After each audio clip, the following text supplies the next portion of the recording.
Hello, everybody. Okay, how you doing? It says you're receiving my content. So, hey, how you doing? We're here today. We're talking about the obvious, I would say, right? Talking about Judge Sukowitz's recent decision regarding the evidentiary hearing. So, thought I'd get together with the Hodd here, Mr. Hodd Not, and we'd chat a little bit about this decision that we just saw here recently. So, I mean, Hello. let's first of all say hi to everybody. Hi, you know. If you want to say hi to everybody, Mark. Yes. Hello, everyone. I'm back stateside at the moment, so not quite in the Midwest. I'm over on the East Coast, so it's Right. always good to chat. But not down under. And not down under. Way. Yeah. All right. So, obviously, we were going to have Paul here, but unfortunately the timing worked out where it was basically the middle of the night for Paul, so we don't have Paul. So, oh well. That means just a little less havering and, anyway, no, I'm just kidding. No, we love Paul. So, anyway, we're going to go ahead and talk a little bit about this decision. Now, there's numerous things about this decision. Obviously, there's the issues that Tracy had, where she points out kind of the more technical, legal aspects of the fact that the judge was actually making, she was reasoning and making arguments herself instead of Yeah. holding a hearing to get the facts, which is Correct. fact finding is why it was there. So I'm like, so that's interesting, and that's what Tracy points out. For me, I just struggle with Judge Sukowitz's logic, like just straight up her logic on the surface, like, and the memorable quote is, or the memorable, idea that she conveyed is, it doesn't really matter that the state gave the family animal bones. It's fine. It's all fine. No worries. Right? And that's, to me, the implications of that are huge. Well, I try to keep things pretty simple because sometimes they can become complicated. Now, unless someone wants to correct me as being incorrect here, it was clear to me that at Stephen's trial, the defence team sought and was granted a motion that all biological evidence be preserved for future possible testing should Right. the circumstances arise or the technology arise. And that was the purpose of that motion, and Right. it was granted. So that material, biological, doesn't matter what type of material, the bones that were handed back to the Hallmarks were biological evidence. Mm-hmm. To me, it's irrelevant what someone thinks as to whether they were human or non-human, and we'll talk about that issue anyway in a moment. Right. But it's a direct violation of a court order. The court order said that biological material was to be preserved. Well, not only that, Wisconsin statute. Yes, and so to me, why you would try to argue reasons? I mean, and as Tracy has said, it's not the role of the court to come up with arguments about the evidence. The evidence is the thing that should be tested in a hearing, and the court should fall on the side of reasonableness, unless it was a silly argument like Santa Claus came and took the bones, and Right. that's why we're arguing for a hearing. Yeah. Then And he hopped away with the Easter bunny. yeah. So in those circumstances, if a judge said, "I'm not going to take this matter on, it's just ridiculous," fair enough. But this is not a ridiculous matter. This Right. is a real matter to do with biological evidence involving the state, in particular high officers of the state, two of which were, part of the prosecution team. Yeah. The court should simply say, "We see the argument for this. Let's have a hearing and find out what's really gone on." It should be that simple. Yeah. And why does it take 6 months or whatever it was to come up with that finding of "I'm not going to deal with it anymore" as Yeah. well? I mean, that's just Well, and it's everybody's pathetic. and everybody's pointing out that she took less time to decide the 1,073 page motion for Yeah. post-conviction relief, okay, Yeah. which had many, many complicated issues in it, right? She took less time with that than she did with this one single issue. What does that tell you, folks? She needed that much more time with just one issue. Okay? Yeah. Just to deny it. That tells you she was I would say, well, I'll put it this way. In my opinion, she was probably experiencing quite a bit of angst while she was writing this thing because she was worried it would get thrown back in her face. Yeah. You know? So that's what I see going on. And the arguments that she's used are just so pathetic. It's embarrassing. It's embarrassing to the system of justice per se, let alone even justice in Wisconsin. It's just embarrassing that she should make the statements that she makes. Mm-hmm. And if I'm a citizen of Wisconsin and I have an interest in a healthy justice system, I would have a direct interest in ensuring judicial officers like Judge Sukowicz shouldn't be in those roles. They are actually impeding justice. Forget about whether you believe Stephen Avery is guilty or not guilty. Just forget that. It's got nothing to do with that. It's got to do with the process. Mm-hmm. The process where evidentiary hearings or the motion for evidentiary hearings are part of the justice system. And the way that it's being administered in the Stephen Avery case shows total disrespect for the system. And you listen to, or you read the arguments in the thing, you go, oh, this is just more just childish bullshit, just trying to, deflect the pursuit of. That's what's going on. Yeah. And I'm not sure, I'm not really sure whether, with due respect to Judge Sukowicz, whether she's just incompetent. She's either incompetent or in cahoots, right? But I don't see a third option. I mean, she does have connections with King Kratz. Is there anything in her ruling that would make you feel, oh, there's a competent judge? She knows what she's doing. Nothing. So I believe she's the third most recused, or the third most removed, or I think recused or whatever. She basically gets removed from more cases than a lot of other judges, and yet she's in Sheboygan, where she handles really not a whole lot of cases as, say, a judge in Milwaukee or Green Bay or something like that would handle or field, right? Yeah. So yet she's number 3. So that should tell you about what people think of Judge Angela Sukowicz, right? Yes. So. and of course, I guess we've thought this about Judge Sukowicz for a long time, but no one deserves, let alone the Hallbachs, the Dassies, or the Averys, deserve this matter to be delayed. There's been considerable and substantiated new evidence that's worthy of a hearing. Yeah. And it behoves the judicial system to give the defence their day in court, so to speak. Right. And okay, so now have to take the long route through the Court of Appeals, and it'll be interesting to see how that august body behaves. So like I said, we already saw they were none too amused with the procedural bar argument. They pretty much showed their distaste for that. Yeah. So yes, I think Angie would have gone with the procedural bar argument herself if she didn't realize that the Court of Appeals had already poo-pooed it so badly. She probably might have tried to go with that herself. Sorry. But I think only because she saw the way the wind was blowing, she's like, okay, I'm going to have to deny this thing on its merits. So, and that's what she's attempting to do here. And it's like, bizarre. Well, let me just say hi to, hey, Brandon Maddox, if you're still there. What's up, buddy? Hi, Ziggy. Hi, everybody out there. I even saw Falcon was out here naysaying everything. But that's fine. Hey, everybody. Hello, Al Fallon. Hey, Jamie.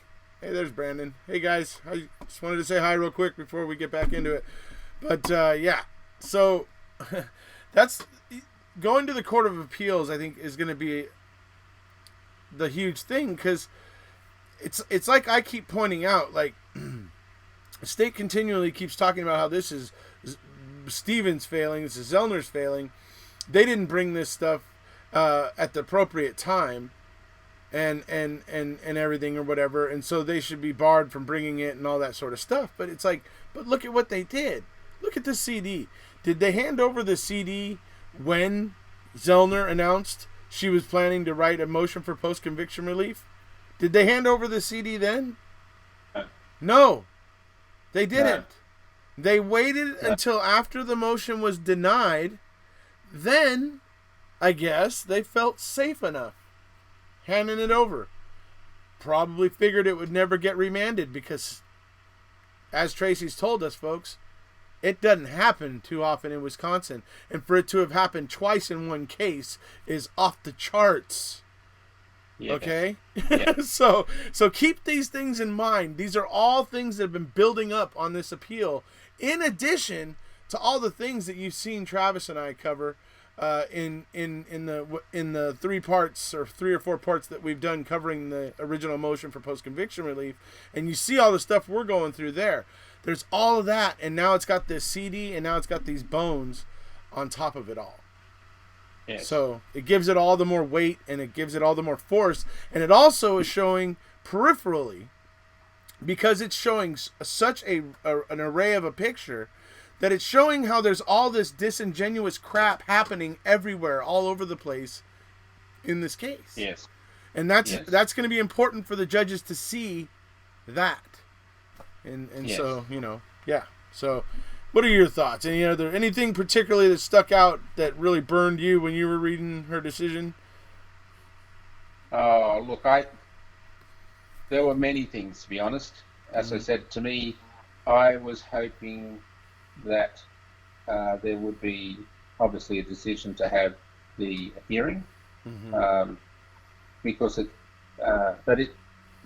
the way that Angela Sukowicz has behaved in this matter ever since she's been attached to it has given me no confidence in her competency as a judicial officer, and to think that she would be naive enough to do what she's done. I mean, the only conclusion you can come to is to why she's denied a hearing is she's doing the bidding of others because they don't want to have to get up there in the stand and swear under oath various matters of fact that they get asked. Yep. I mean, if she gives grants a hearing, she's the one who actually sits and judges the evidence, right? Yeah.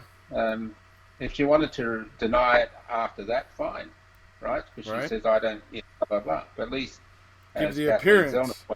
Has the benefit of the record then of what was said and what was testified to and so on. Right. And I know it sounds a bit repetitious and I tend to rabbit on about it, but the judicial process includes what we're asking here. The judicial process does not end when the person is convicted. The process of review of conviction and all that goes with that is part of it, and it's like just stopping the judicial system by preventing these post-conviction hearings from occurring. Yeah. And Kathleen Zellner has, at considerable time and expense, accumulated significant volumes of newly discovered evidence that warrants a hearing. Yeah. I mean, there's no denying that. There's nothing in these motions that doesn't warrant a hearing, and the statutes and the history will show that the factual efficacy of the motion is somewhat intended to be presumed, and it's up to the hearing to judge the merits. Yeah. It's not up to the court to decide, on the spot whether the facts purported to be part of the motion have merit or not. Yeah. And so I know I just get disappointed that yet again we have this process. So the fact that we've now gone past Judge Sukowicz is good, because it hopefully we'll get to a higher intellectual level that will be mindful of the very important role that higher court officials they should get to Court of Appeals level because they're more competent than the people below them. That's what should be, in theory Right. at least. Yes. Whether that's true or not, we'll see. But There's I'm power runs a little mad there in Wisconsin, so it's hard to say. yeah, I know. That's I the know. one thing. That's one thing that can corrupt hierarchies of competence. So anyway. Yes. So I'm hopeful that we've got to go through this time process again of submission and blah blah response and so on. But I'm not sure which Court of Appeal judge will have this. Would it be the one who's dealt with it before? I presume so. Is it Paul? Someone? No, what's his name? I forget who wrote the last decision. Riley, isn't it? Riley? Oh, you're talking about Gundrum? No. Oh, Riley. There's another one. Yeah. Is it Riley? It might be. I'm sorry. Yeah. Anyway, I'm not sure whether that he handles it on his own or whether he handles it in a group. But it'll be interesting to see how he addresses the same issues. Right. So. Yeah, it's going to be interesting. Yeah. It's the other thing that strikes me about this is look at the state of Wisconsin's tactics in this. L. Fallon, I did catch your comment earlier about feeling terrible for the Hallbacks, and I am going to get to that. But let's see here. Let's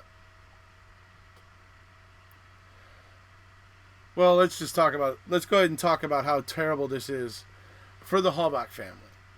Right? Okay. I mean, and let's talk about the way that the state of Wisconsin has been so actively talking about, we only consider the Hallbacks' wishes. We only care about the Hallbacks. And when they're wrapping themselves up in the Hallbacks, anytime they get asked an uncomfortable question about Brendan or Steven, right, they start wrapping themselves up in the Hallbacks. And, it's all about we respect in the Hallbacks and we this and that. Okay. What's this? You gave them animal bones? I mean, right? You gave them animal bones. Yeah. So how much do you care about these grieving people? How much? Yeah. I believe not much at all. I believe that I believe now more than ever, as I always did, that Manitowoc, the state of Wisconsin, were using them as a tool to deflect any acknowledgement or any responsibility for what was coming out. And to me, I always thought it was sick, but now I think we can really see it. We can see just how much they really don't care about the victims and those people, because they would do something like this. And now have the Hallbacks having to go out in public and having people going, do you think they gave you animal bones? Can you imagine? I know. I know people have different views about the Hallbacks, but my personal judgment of Karen Hallbach, Teresa's mother, is that she seems a decent woman and a good mother and a caring person. I mean, it would break her heart to think, after all she went through with the loss of her daughter, that she might now have to contemplate the fact that law enforcement, at least in terms of what law enforcement have said, have given back remains that are not even their daughters. By the way, having said all that, I absolutely believe they gave back remains that were her daughters. So the issue about animal bones is just rubbish. Because we do know from the ledgers, etc., that there are any number of human bones that were. They just kind of go back and forth as they want. At trial, they definitely weren't, though. That's why Kratz couldn't spend 20 seconds talking about them. The whole point was, let's not talk about those, and that's exactly what they did. And they had Leslie Eisenberg testify and got her to say that none of the bones found over there in those two areas were deemed to be human. Now, I believe that leaves it open. I believe she's saying we just didn't determine either way. Leslie Eisenberg's testimony was that she couldn't be certain that Right. they were human. That was her testimony, Right. which is not the same as that they Not were not definitive. human. Right. Yeah, which is a remarkable statement to make when you know in Leslie Eisenberg's own records, she has many bones that are human, Yes. many. In her So how can pre-trial notes, she has many, and like I said in my video last night, folks, I believe the reason she did this is because she looked at bones that were burned to the same exact degree of calcination as the ones that were in the burn pit. And so she's going, yeah, these had to start out together. And so she's making a logical jump that these are Teresa's bones. And that's why she yes, was cataloging them that way. But at trial, that is not what the prosecutors wanted. Because if she no, said that on the stand, Jerry and Dean's theory about the quarry and all that stuff suddenly begins to get a lot of traction with the jury. And they did not yeah, want that. no, exactly. And I'm not happy about Dr. Eisenberg, who's supposed to be an independent professional, right? Again, seems a nice enough person, but I think her willingness to kind of almost lie by omission, in other words, not she was happy to toe a particular grey line, if I can use that analogy, when in truth she would have known there was considerable doubt about what the prosecution was trying to say in the course of their case. And she knew that she had discovered bones that were human, many of them. She knew that, but the trial testimony, as you quite rightly point out, doesn't go to that point. Yeah. I just think as an independent professional, and I've seen Dr. Eisenberg in other cases brought forward as an expert witness and so on. I just think that's unforgivable. It's unforgivable. It goes to the heart of your reliance on independence, and so She seems like she'll do what the state tells her to do. You know? yeah, Because in another case, she claimed that chicken bones were fetus bones. And yeah, it eventually got snuffed out, and it was a black eye for her. I believe yeah. she was willing to do whatever the state told her to do.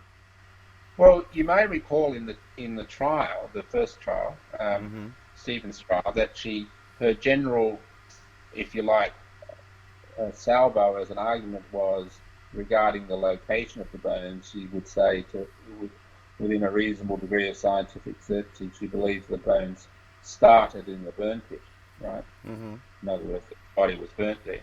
But under cross-examination by, I think it was Dean Strang, she ultimately accepted Dean Strang's argument that she couldn't with certainty be sure that that was the case, right? Mm-hmm. Because Dean made some very, or it may have been Jerry, but I think it's Dean made some very pertinent points about, the movement of bones, etc., etc. Mm-hmm. And so she did kind of relent, which was good as a professional, to say, well, yes, it is possible that could be that way, even though that wasn't how she wanted her argument to be presented in the first place under the state's case in chief, which gave you some comfort that at least she was independently thinking about all the detail, Right. but also prepared to take this narrow line of professional statement that didn't allow for any possibility when it was under the examination by the state as one of their witnesses. Yeah. So, but the point about that is that, which is the point you were making before, is that Dr. Eisenberg was happy to kind of play the game, and that's extremely disappointing. Yeah, it seems that way. I mean, she took a pretty big black eye, and I'm sure she felt pressured to say that they were fetal bones because somebody was probably barking at her or breathing down her neck or something, because otherwise why would a qualified anthropologist do something like that? I mean, yes. It's just, you gotta wonder, So it just struck me that she was prepared to say something that was true or possibly true, but not prepared to give the totality of the argument, which would have been a range of possibilities. Mm-hmm. So she didn't want to lie, but when she was under pressure to consider other alternatives, she capitulated to the independent view that, yes, well, I can see that that's also possible. But she Right. wasn't going to volunteer that out firsthand, right? She wasn't going to volunteer that out as an alleged independent witness firsthand. It shouldn't have been up to the defence to have to get her to tell the full story of what was potentially going on there. Right. And for those who doubt, because I see some people commenting about that her final notes were very similar to her trial testimony. Well, guess what? Getting closer to trial, she was probably being groomed. So that's probably why her final report would read that way. But for me, the even bigger proof is, number one, that they ever went back to give these bones back in the first place. Just the act of setting foot there in the evidence lockers and picking out what they believed were human bones by using Leslie Eisenberg's early reports, which they obviously must have believed were true, to be working from them. Yes. Right? Okay? Yes. That's, for me, the bigger deal here. Because that's what's really happening here. They believed her early reports. It shows they don't believe what BS was going on at trial. Yes. But it's not, and it's not, and the prosecutors aren't the experts, right? They're just the advocates for the prosecution. Right. Leslie Eisenberg's reports are her reports. They're a matter of record. Right. They're not something you change. Right. She hasn't testified that, oh no, those early reports were wrong, I made them up. Right. They're there. They're a matter of fact. And they're biological evidence. Yeah. Why on earth in 2011, what was precipitating the return of those bones? Well, they saw Stephen Avery's appeals had come to an end. He had exhausted his the appeals he had right to, essentially, right? So they were feeling confident. They were feeling cocky, right? Yeah. And wanted to do something. Correct. They wanted to make a gesture. That's what it looks like to me, anyway. But then they knew what they were doing was wrong. Correct. That's why they hid it. Okay, that's why you hide things, folks. When you know it's something you shouldn't do or be doing or don't want to be caught doing, that's why you hide it. Otherwise, why take the risk of getting caught like this? Okay? Violating due process and, it's just, see, it's got to be something exceptional to get people to risk this situation because they're trying to avoid something else. What are they trying to avoid that they found this situation more preferable? That's the question you got to ask yourself. Yeah, I do. As you say, I think they just got cocky and thought, oh well, Stephen Avery's done his dash on the appeal process. Let's just give these bones back to the Hallbachs, right? They go to the records of Dr. Eisenberg that said that these are the human bones with certainty, let alone anything else, and hand them back to the Hallbachs. I mean, Teresa has a gravesite in the cemetery in their little town village. I've been there, I've seen it. Are they now telling them that that gravesite's got animal bones in there? How disrespectful is that to them as a family and to their religion, and they're a very church-orientated family. How disrespectful is that, right? Yeah. But Brad Schimmel et al. And would always get up there and always refer to we're grieving for the Hallbachs. We've got their best interests. It's the most disgraceful piece of misjustice that I've ever seen. Yeah, they were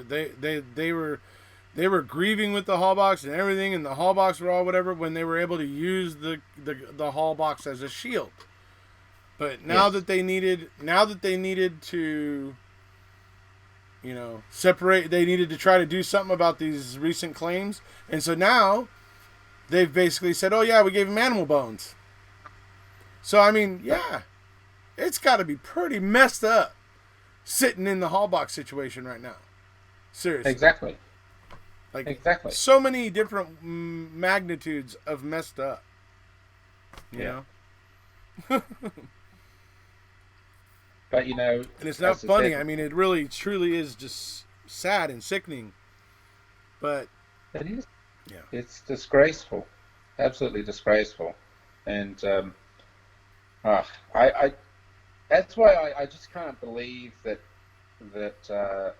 obviously I do believe because it's real, but Judge Sukowich's approach to this matter is like it is, and the only way that can be, you think about what's her motive for not granting a hearing, given all that we know about the evidence that's been presented in asking for a hearing. It can only be fear of the consequences of a hearing. Mm-hmm. Because if this evidence isn't powerful in its own right, and that's subject to the hearing itself, well, then just let the hearing unfold. Because if you believe that Stephen Avery is guilty, this evidence is not going to mean anything under hearing. Yeah. You can say, well, what's her motive then? What's in it for her? Right. You know, she's still going to have a job whether she grants the hearing or not. Yeah. So you can only say she has to be doing the bidding of others, saying resist at all costs, resist. Yeah. I can't think of any other logical reason why she could come up with these. Well, it's like when I had retired FBI agent Steve Moore on. Yeah. He talked about that area. He goes, look, who do you think Kratz was taking, or he goes, who do you think the investigators and everybody were taking orders from in this case?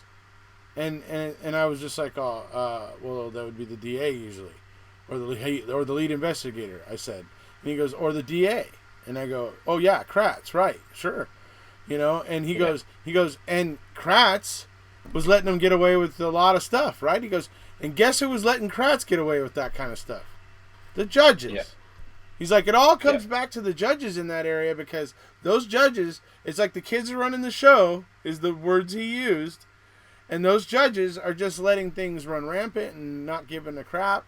And, and he was just saying, like, that's the way it is there in that particular area. It's not everywhere. It's not United States wide, but like in that area, I guess, or certain areas of the Wisconsin, it's like he said, the kids are in charge is the words he used.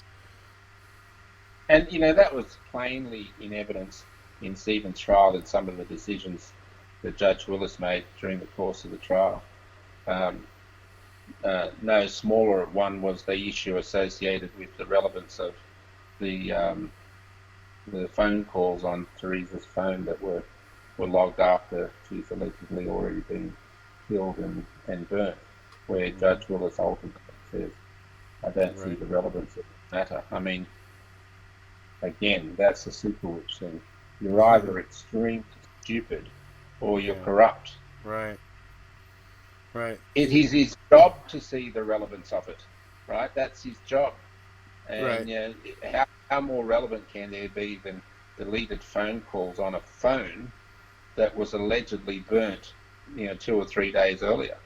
Right. How more relevant would that be as a piece of information? Right. Case, and him to come to the view that I don't see the relevance of this. And particularly when he asked Kratz that question, does the state know who has deleted the voicemails, or if that's were the exact word, and put Kratz in the headlights by either having to say yes or no. And Kratz does what he did, deflect and talk about something else. But to me, that just goes to your point, is that the judges in those cases were just as culpable in this matter as anyone that are more popularly known to us, such as Kratz and Angela Sukowic. So. Angela Superwitch, right? Superwitch. No. Anyway, did you see my tweet? I said, "Ding dong, the witch has ruled. Witch there, witch, Judge Sukowic." Anyway, so hey, Rubber Ducky, how you doing?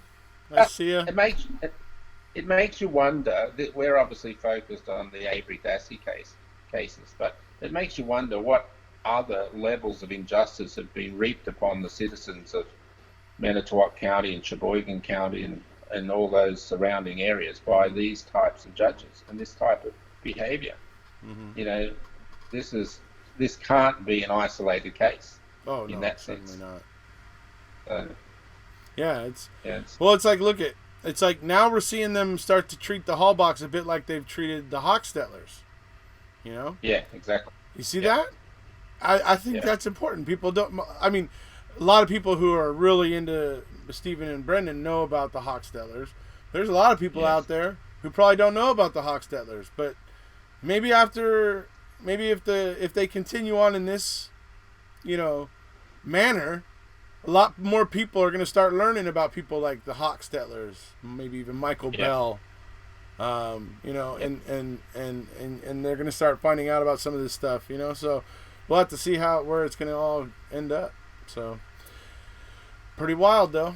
And like and getting back to it, that was a big part of Judge Angela's decision, was trying to assert that whatever Leslie Eisenberg said prior to trial didn't matter, because what she said at trial was the evidence or the facts, that's the fact finding in the case, basically, or whatever, basically how she worded it and everything. Yeah.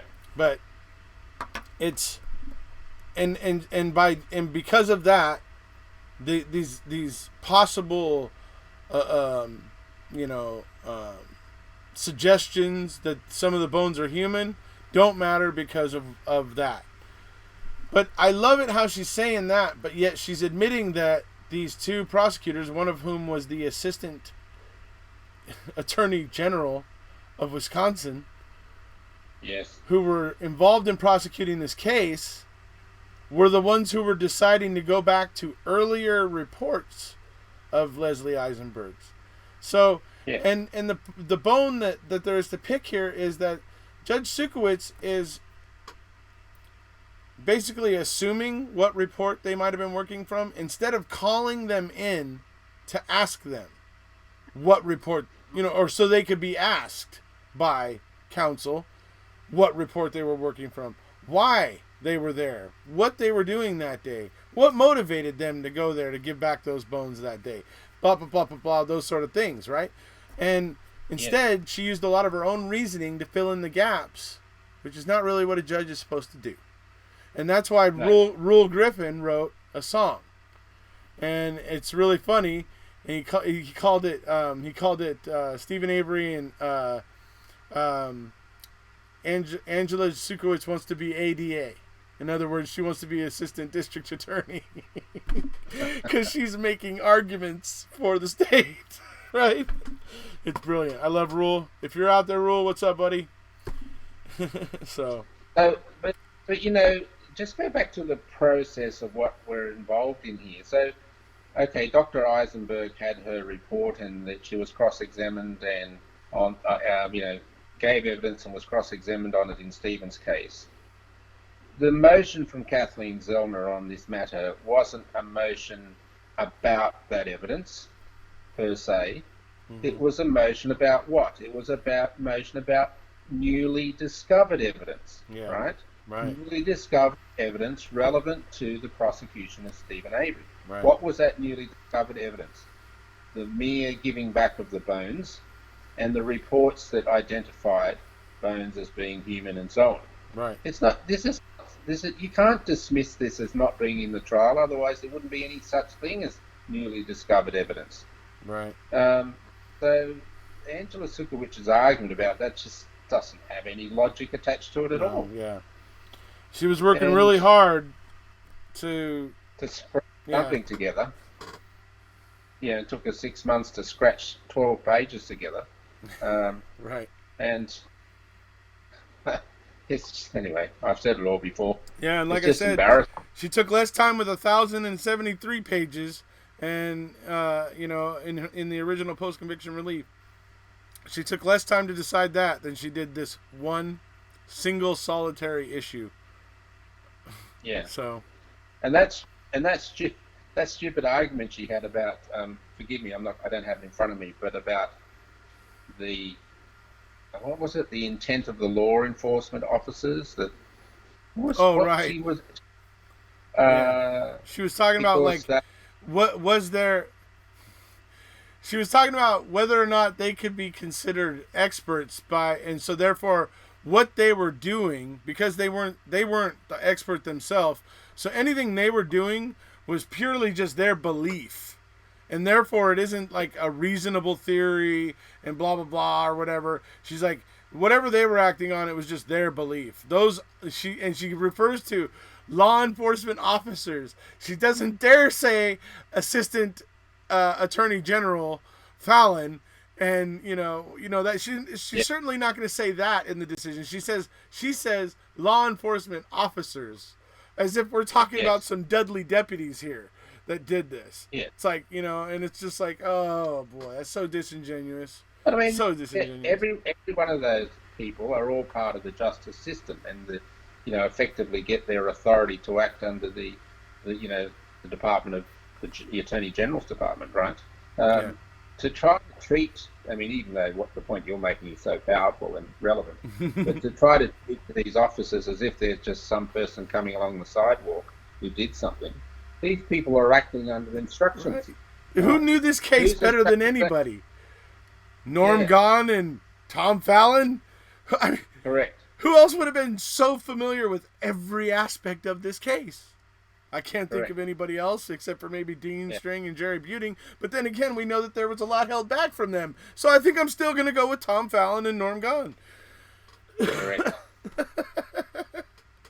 But to argue that that that somehow that officer is less culpable, he mightn't be personally responsible, but he's less culpable for the obligations of the state because he's just an underling officer, is Right. just absolutely ridiculous. Yeah. I mean, they're acting under instructions. They have a process of authority that filters down to them. Yeah. And that it's just so ridiculous to even put that argument forward. Yeah. Um, Right. Absolutely. It's just wild. I honestly can't wait to see what the Court of Appeals are going to think of this decision. You know? yes, I mean, but we're not going to see anything like that for a long time because we're going to, once the record gets to the Court of Appeals, it'll be 40 days that Zellner will have to file her motion with the Court of Appeals. yeah, And then obviously the state's going to then have, I think, whatever it is, 30 days to respond or 20 days, whatever. So we're going to be looking at like 3 months or 4 months before. Actually, once they get the briefs, it could be another 7 or 8 months until we get any word from the Court of Appeals. So, I mean, it could be a long wait after yeah, after this is briefed. So, yes. and And so. they're only making it worse for themselves in reality.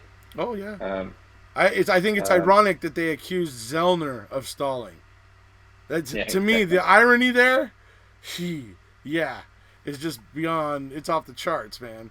It's like Exactly. it's not Zellner that decided to hand herself the CD after her motion for post conviction relief was denied. It wasn't her decision, and it's just like on and on it goes. She didn't choose to hold back the documents from herself that showed that you guys had given back these bones that were suspected to be Teresa's. Yeah, She didn't know. She didn't get the ledgers either. She didn't have no, and they even, I mean, they go as far as to contact Avery's appellate lawyer at the time to ask her, did you receive a call from the DA's office or anything informing you? And she's like, no, I think I would have remembered a conversation like that. No, I never ever received any kind of correspondence to that effect. So it's like they were doing this completely under the radar. They were desperate to stay under that damn radar, but it didn't work. And no, I mean, and where like I is the said, to take process? that risk, to see that the situation they have now as being the preferable outcome, you gotta imagine what they were trying to hide. You can't help but Yeah, wonder what it was they were yeah, trying to hide. and I mean, I would have thought that if you have on the books a motion for the preservation of biological material, that the only way that material could be released is through another motion to the court for release, which would come back to some process of ensuring the other side had known about it and had agreed, or or if they didn't agree, that the court would be dealing with the release of that material, because it was a court order that got it preserved in the first place. Right. It shouldn't be up to someone to subjugate the ruling of the court by just saying, "Oh, we're going to give this back," without any reference to a court. It's a court order, right? Right. So, and their contempt for the justice process is just unbelievable, unbelievable. I'm actually wondering if the court. I mean, I'm wondering if the Court of Appeals is going to actually end up saying something along the lines of, like, we sent 2 things back for fact finding, and we feel like we got no facts in return. You know what I mean? I'm whether, despite how they feel about Stephen, or whatever, I have a feeling like they're going to be like, we sent 2 things back for fact finding, and we feel that there was no facts found on either one. You know what I mean? Yes. So I can't help but wonder if that's going to be something that's going to make them just, whether they would have sided with Stephen maybe in the first place or not, maybe just the general snip of BS in this is going to make them go, yeah, all right, let's send these back, different judge, let's have a hearing, where they're going to spell it out and with a different judge, right? I hope that's what's going to happen. Wasn't it the case with the bones that the state didn't even put any arguments into the court, to Sukowicz's court? Barely. They did, but they basically argued that the pelvic bone was ruled to be possible human, so therefore blah blah blah blah blah didn't matter. Kind of ignoring all the other bones, which were the bones that Leslie Eisenberg had originally identified as being, she originally thought strongly that they were human. Like I said, most likely because they were burned to the same exact degree of decalcination that the bones in the fire pit were, and so that's probably how she was making that leap, because she probably didn't believe that 2 separate fires created the same exact degree of decalcination on the bones. So she's using a little bit of intuition and a little bit of logic to draw those things together. That's what I think she did, and that's why she was saying that at first. But And for months leading up to last December, Kathleen Zellner was in conversation with Tom Fallon about the testing of bones, and he would have known all along that the bones that she wanted to have tested weren't in existence, and that they'd been handed back to the Hallbachs. Mm-hmm. So that doesn't, in my mind, looks very poor on Tom Fallon and anyone else associated with that, because they were just basically stringing Kathleen Zellner along, knowing full well that she was going down a road that they were fearful of. Mm-hmm. Yeah. And it goes to integrity issue. To me, this is about integrity of the justice system. Sure. Where are you seeing the evidence of integrity here? Right. Forget about Stephen Avery. Just forget him. Mm-hmm. Just look at call it John Smith, right? Mm-hmm. And just say it's John Smith's matter. Where is the integrity in this process? Right. And it disappears at all levels. And when it disappears at all levels, that shows you the level of contempt that's being held for the justice system when it suits them. I saw a tweet from Jerry today, and he said that he has been asking crime scene technicians ever since the Avery case. He's been asking crime scene technicians, is there ever a situation where you would not take pictures of an arson scene, or potentially a cremains or whatever?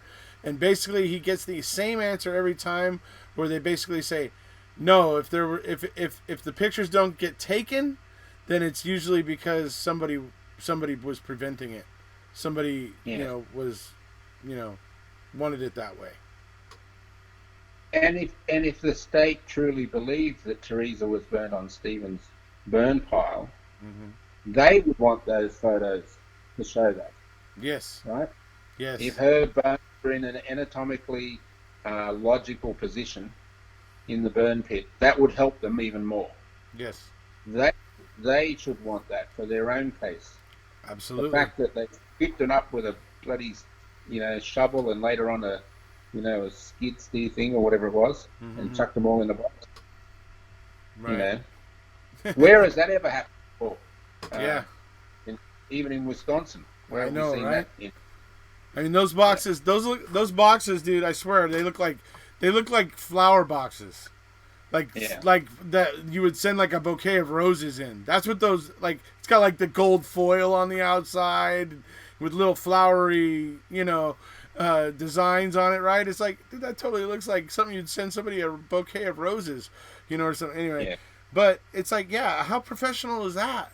I mean, you didn't have like regular official containers that you could like maybe some PVC ones or some kind of plastic ones that are like, you know, instead of like, I don't know. I just thought those boxes were highly suspect.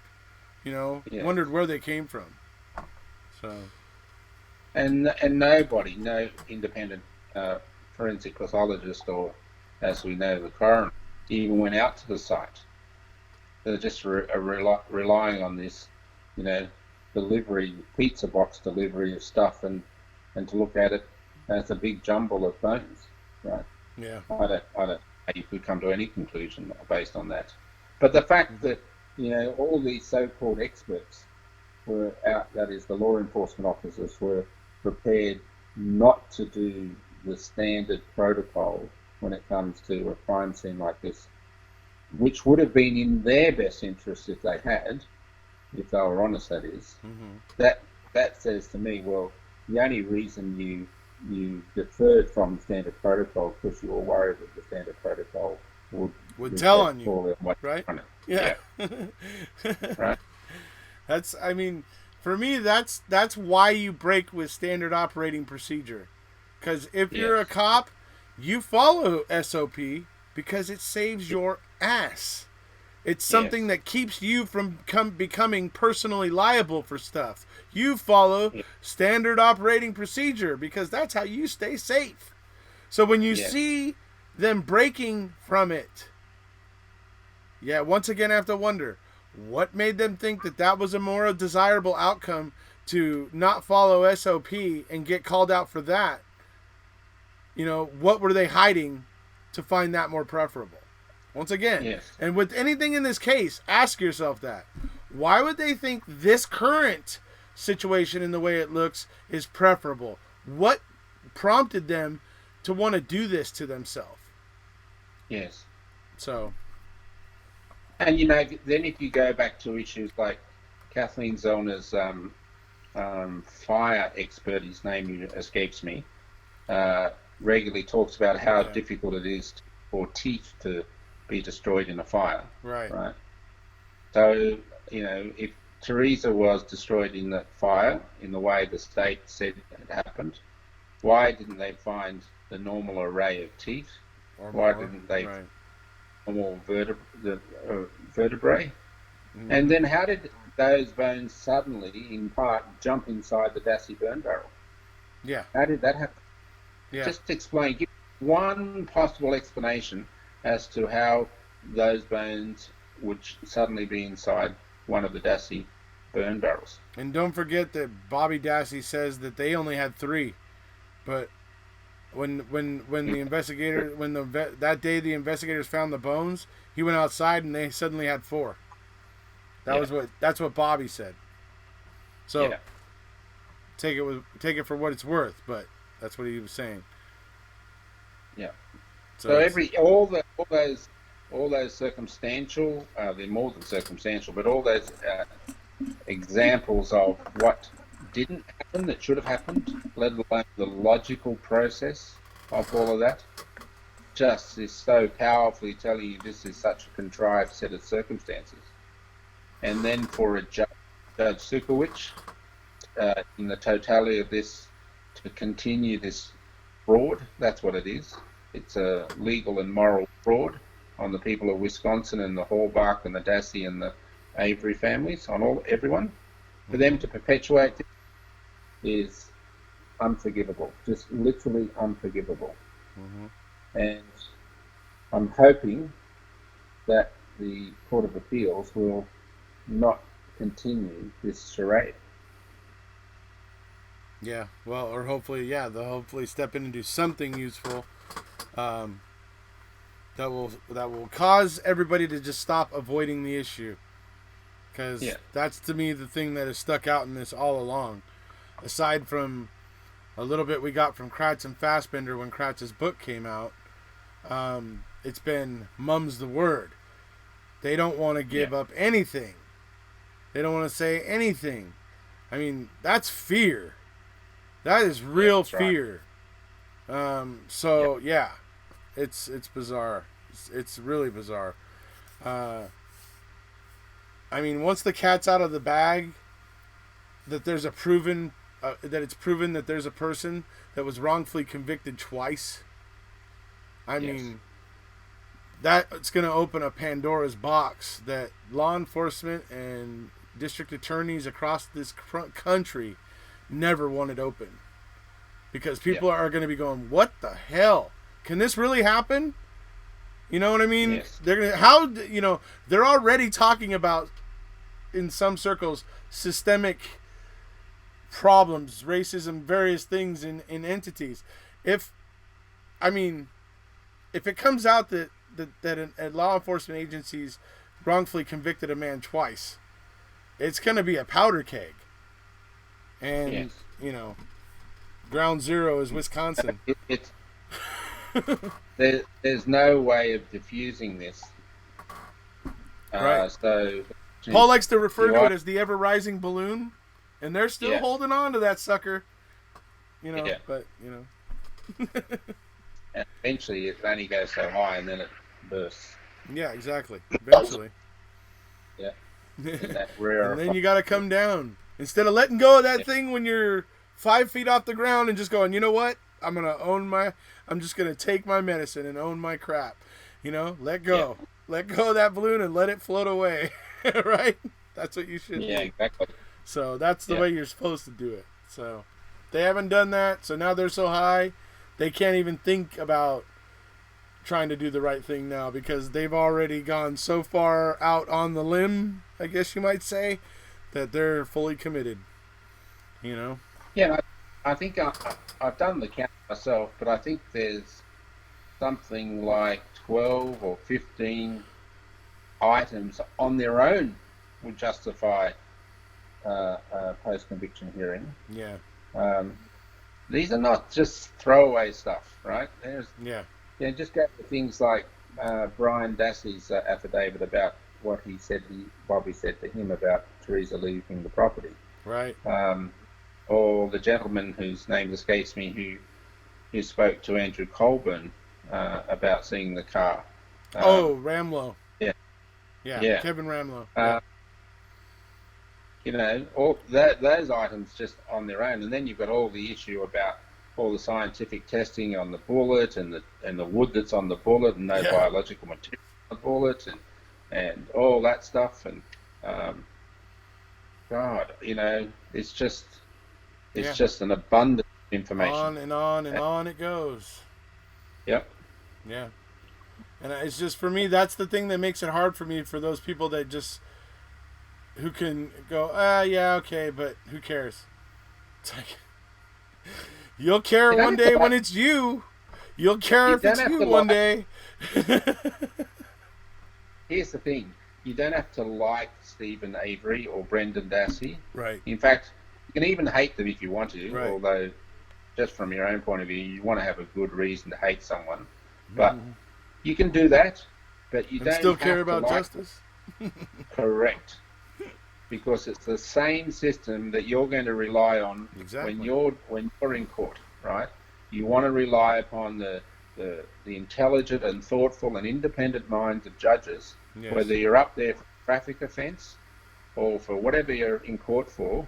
Yep. That's what you want to rely upon, and everybody. And I would like to think that people will start getting, up in arms and outraged when they see stuff like we see here. If you see that in other Yes. cases where other agencies have been doing the same things you're seeing here, and start getting vocal about it. It's, nothing's going to change if everybody thinks they can go on in the same status quo and that nobody cares. Nothing will change. Because trust Correct. me, people like to just stay in their little routines. Even if they're Yep. horrible, even if they, if it ends up in um, a higher amount of unfortunate things happening, but whatever's comfortable and easy will always stay the same. It's up to the people to get involved and keep the system continually growing. And when I say Yes. growing, I mean growing emotionally, growing socially, growing collectively, growing, Yeah. I mean in that sort of way. Becoming better Evolving. society on a whole. Yes. I mean, and it should evolve in a way that anything that's healthy evolves, right? Yeah. And you see it in, I mean, the issues about Brendan and the the fact that he could have a so-called confession constructed without any legal representation or Yeah. anyone of any authority representing him, and that confession can be held as a relevant piece of evidence in the case. I mean, Right. where in most civilized nations in the world, they'd just be chucked out without even getting a chance, because that's just how civilized countries who evolve their justice systems do things. Yeah. Um, and I don't see, I'm not an expert in US justice system, but I know a fair bit about it. But I don't see that natural evolution happening, or Yeah. hasn't happened. I see that. And I see that our judges and stuff are resisting the empirical data that's coming out. yeah, and even that piece of legislation of AEDPA, right? Ugh, Right. good The Lord. fact that that even got legs. Yeah. I mean, okay, want to have a statute that talks about literally only talks about terrorism behavior, do that, right? If you want to. Yeah. But then, effectively neuter, the habeas entitlements of all American citizens, and you call that good legislation? Yeah. It's just disgraceful. But It where is. is anyone in the court system? Where is anyone in the legislature saying we need to amend that piece of legislation because it's not the right piece of legislation? And even Bill Not in the Clinton, who was current the one, climate right now. Everybody's happy yeah, being tough on crime with our little CSI Miamis and CSI Los Angeleses and our, whatever JG this and Joe whatever little crime shows. Everybody's happy to be tough on crime. Everybody's guilty right now. Nobody wants to yeah, use independent thought and actually look at things and analyze them. They just kind of feel good about the whole, thing right now. And so, yeah, I don't know. I mean, I say that as part of it, but there is a lot of people out there that are just they're fine with the mistakes so long as most of the animals get thrown in the cage, yeah, But the problem yeah, is because we're not dealing with the problem. You're trying to throw too many animals in the cage, and yes, it's spitting them back out because the more you're trying to throw some more in, some more are getting spit back out, right? Okay, the problem yeah, was never dealt with. It's just a yeah, revolving door. The problem you have to go at the heart of the problem. Now, that is a yeah, very difficult and complicated issue, of course, to deal with. But it's necessary to start to do. Because throwing them in a jail, throwing people in a cage, can't always be the answer because look how well it's working out. exactly. I mean, You want these people that are violent and dangerous in cages, but they can't even stay in the cages because there's so many people getting thrown in. What's causing all these people to be so violent and angry and do such horrible things? And we got to get at why that's happening. Now, like I said, it is complicated and difficult to deal with, but the conversation has to start taking place because obviously this tough on crime thing isn't working. no. And I would encourage anyone who hasn't already watched the documentary called 13th, which is about the 13th Amendment. Mm-hmm. Uh, it's a Netflix documentary. It's just called 13th. Is to Right. go and watch that because it goes right to the heart of the issues that has got the United States where it is today Right. in terms of, the world record in incarceration rates and so on, all the things that come with that. Yeah. It traces back its history as to how it got there. Yeah. Interesting. And individual people need to make their representatives accountable. Yeah. I can't think of anything more important in a democracy than to have a justice system that people have faith and trust in. And you vote for someone as a single issue only and say, you lay down to me what you're going to do to improve the justice system. I mean, it's such an important issue, and everyone's affected. Everyone, even those who never have to put a foot in court, are affected by it because they're living in the same society of those people who are stepping into court and who are being prosecuted, and large numbers of those are being wrongfully prosecuted. There's a cost to society, there's a cost to families, there's a cost to trust and faith in the system. We all have an interest in having the best justice system that we can possibly have. Yeah. Yeah. And like I said, I mean, a lot of these problems are, bigger than just criminal justice. I mean, obviously it's society issues, things, culture issues. I mean, there's probably a whole bunch of issues that cause it, but it's just like I said. I mean, the answer can't be to just throw people in a cage because they get back out, and when they get back out, they're even more bitter and resentful and hateful because they got thrown in a cage. So yes. It's only compounding the problem and the issue, right? I mean, not everybody goes as far as to do premeditated murder to end up getting a life sentence. A lot of people's mayhem is a lot simpler than that, and it gets them out of jail very quickly. So it's like I said, continuing to just throw them in the cage is dealing with the symptoms while the virus happily goes on. Yeah. I'm just surmising this based on my best judgment, but for every 100 people that end up in jail, there's probably only 5 of those that are really hardcore criminals who represent a significant danger to society. Mm-hmm. That incarceration can sometimes be the only form of protecting society. The other 95 people who may deserve some level of liberty curtailment are people who, by and large, not totally, by and large, are not very well dealt with in the societal value sets. Mm-hmm. In other words, whether it's through poverty or race discrimination, for various reasons, right? For various reasons, and the way you address that is to just take a step back and say, as a nation, the wealthiest nation in the world, right, by far, what is the nation doing to care for all of its citizens? That's not handouts. That's just about attitude mostly, and a lot of criminal behavior, what was described as criminal behavior, is to do with inequity, of opportunity and of prejudice and of a whole host of things. And it's only when those changes take place that you'll see the sorts of changes in the criminal justice system as well. Yeah. Well, it's like I said, it is a bigger issue than just criminal justice. So hopefully